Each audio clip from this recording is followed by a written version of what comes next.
दोस्तों, periods periods अक्सर हम पर वजाइनल ब्लीडिंग को ही पीरियड समझते हैं, लेकिन रियलिटी में एक फीमेल बॉडी हर मंथ हार्मोनल रोलर कोस्टर से गुजरती है। इस वजह से कभी वो ज्यादा इमोशनल हो जाती हैं, कभी बिना वजह इरिटेट, कभी बहुत एनर्जेटिक, तो कभी बस साइलेंस चाहती हैं। और सबसे इम्पोर्टेंट बात यह है कि ये उनका कोई ड्रामा नहीं होता, ये हार्मोन और ब्रेन केमिस्ट्री यानी न्यूरोकेमिकल्स के इफेक्ट होते हैं।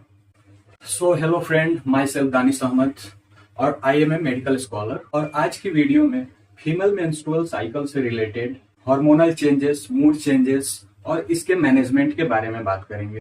वीडियो पूरी देखें, समझने की कोशिश करें और चैनल पे पहली बार आए हैं तो जरूर से सब्सक्राइब कर लें। यहाँ पे आपको medical and health related knowledge and information मिलती रहती है।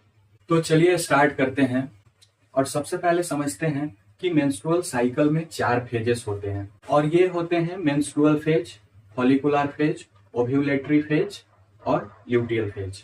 हर फेज में हार्मोन्स स्पेशली एस्ट्रोजन और प्रोजेस्टेरॉन कॉन्स्टेंटली प्रोग्रेसिवली चेंज होते रहते हैं। कुछ ब्रेन केमिकल्स जैसे सेरोटोनिन और डोपामिन, इनका लेवल भी ऑल्टर होता है और ये डायरेक्टली इफेक्ट करते हैं एक फीमेल की mood, energy, sleep, cravings, emotions और स्ट्रेस लेवल को। तो इसमें जो सबसे पहला आता है मेंस्ट्रुअल फेज, जो कि स्टार्टिंग के 1 से 5 दिन तक चलता है जनरली।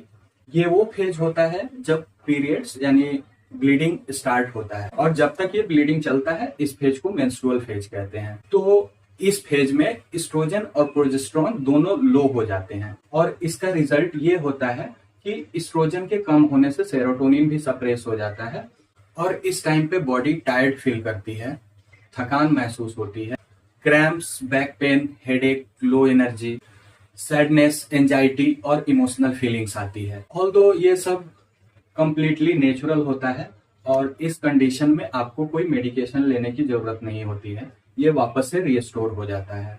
अब इसके बाद जो आता है उसे कहते हैं फॉलिकुलर फेज, जो यूजुअली 6 to 13 डेज तक होता है, यानी 6 से 13 दिन तक जो फेज चलता है उसे फॉलिकुलर फेज कहते हैं। और इस टाइम ओवरी में, फीमेल की ओवरी में फॉलिक्यूल्स ग्रो करते हैं और बाद में फिर वो रप्चर होकर ओव्यूलेशन होता है उनका। इस फेज में अगर हार्मोन्स को देखा जाए तो एस्ट्रोजन प्रोग्रेसिवली इंक्रीज करने लगता है और प्रोजेस्टेरॉन लो होना शुरू हो जाता है। मतलब प्रोजेस्टेरॉन लो लेवल पे होता है और एस्ट्रोजन बढ़ने लगता है और सेरोटोनिन और डोपामिन भी राइज करता है या तो नॉर्मल लेवल पे रहता है। अब इसका इफेक्ट क्या होता है कि इस टाइम पे आप देखोगे कि फीमेल की मूड सडनली इंप्रूव होना स्टार्ट हो जाता है, एनर्जी बढ़ने लगती है, मोटिवेशन आती है और किसी काम को करने में एक कॉन्फिडेंस फील होता है। मतलब कॉन्फिडेंटली किसी काम को करने में मजा आता है। तो ये फॉलिकुलर फेज होता है। फेज में यूजुअली फीमेल्स ज्यादा प्रोडक्टिव और पॉजिटिव फील करती हैं। फिर इसके बाद आता है ओव्यूलेशन, जो यूजुअली 14th ± 2 डेज इसमें हो सकता है। यूजुअली 14वें दिन को ओव्यूलेशन होना माना जाता है। इस टाइम पे ल्यूटेनाइजिंग हार्मोन, जिसे LH सर्ज भी बोलते हैं, तो LH सर्ज होता है और उस टाइम पे फॉलिकल्स रप्चर होकर के ओवा रिलीज होती है। तो इस फेज में अगर हार्मोन्स की बात किया जाए तो एस्ट्रोजन ऑलमोस्ट पीक पे चला जाता है, मतलब हाईएस्ट कॉन्सेंट्रेशन पे, और सेरोटोनिन और डोपामिन भी हाई लेवल पे रहते हैं और इसीलिए ये साइकिल का मोस्ट एनर्जेटिक फेज होता है। और इस टाइम पे महिलाएं अक्सर confident, attractive, social, sexually excited और इमोशनली बेटर फील करती हैं। और इसी टाइम पे मूड जनरली सबसे अच्छा होता है फीमेल्स का। नेक्स्ट आती है ल्यूटियल फेज, जो 15 से 28 दिन, मतलब लास्ट के 15 to 28 डेज में होती है। इस फेज को ल्यूटियल फेज कहते हैं और इस टाइम पे बॉडी नेक्स्ट साइकिल के लिए प्रिपेयर करना स्टार्ट कर देती है, यानी कि जो एंडोमेट्रियम की लेयर शेड ऑफ हो गई रहती है प्रीवियस मेंस्ट्रुअल साइकिल में, तो वो वापस से यूट्रस रीगेन होना स्टार्ट हो जाता है, एंडोमेट्रियम वापस से ग्रो होना स्टार्ट होता है। तो इस टाइम पे हार्मोन का लेवल क्या रहता है प्रोजेस्टेरॉन इंक्रीज होता है और एस्ट्रोजन डिक्रीज होता है, सेरोटोनिन लो हो जाता है और डोपामिन भी अल्टर हो जाता है। और अगर प्रेगनेंसी नहीं हुई या फीमेल कॉन्सीव नहीं करती हैं तो उस टाइम से ये प्रोजेस्टेरॉन वापस से सडनली डिक्रीज होता है। और इस टाइम पे एक सडन हार्मोनल फ्लक्चुएशन होने की वजह से ही अचानक से आपको ऐसा देखने को मिल सकता है कि एक फीमेल इस टाइम पे irritating, over thinking, anxiety, mood swings, cravings और कभी कभी तो प्री मेंस्ट्रुअल सिंड्रोम के सिम्टम्स भी देखने को मिलते हैं।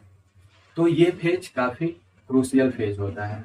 तो ये थे मेंस्ट्रुअल साइकिल के दौरान फीमेल्स की जो हार्मोन है उनका लेवल कैसे अप एंड डाउन होता है और मूड पे इसका क्या इफेक्ट होता है। आई होप ये सारी बातें आप समझ गए होंगे।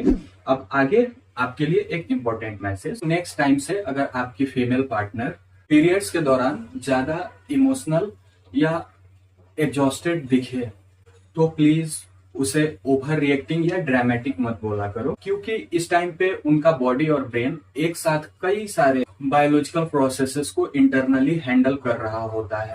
इसलिए इन सबको कोप अप करना एक साथ थोड़ा मुश्किल हो जाता है इनके लिए और हो सकता है कि ये थोड़ा इरिटेटिंग या एग्जॉस्टेड बिहेव करे। तो इस टाइम पे चाहिए एक मेल पार्टनर को कि वो अपने फीमेल पार्टनर को पूरी तरह से मेंटली, फिजिकली और इमोशनली सपोर्ट दे।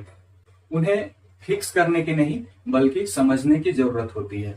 अगर एक वुमेन हर month pain, cramps, hormonal changes और इमोशनल अप एंड डाउन से गुजरती है तो उसे जज करने के बजाय अंडरस्टैंड करना ज्यादा इंपॉर्टेंट होता है, because understanding her cycle is also a form of love. Listen calmly, give mental and emotional support, be polite and patient, avoid unnecessary arguments। आप कंफर्ट ऑफर कर सकते हैं और ट्रीट्स दे सकते हैं। So these small care and affections matters a lot. So that's all for today. I hope video आपको useful और informative लगी होगी। सो वीडियो लाइक करें और चैनल पे पहली बार आए हैं तो जरूर से सब्सक्राइब कर लें। यहाँ पर आपको ऐसे ही health related knowledge and information मिलती है। So take care, stay healthy, stay fit. मिलते हैं फिर किसी नेक्स्ट वीडियो में। Bye bye, have a nice day.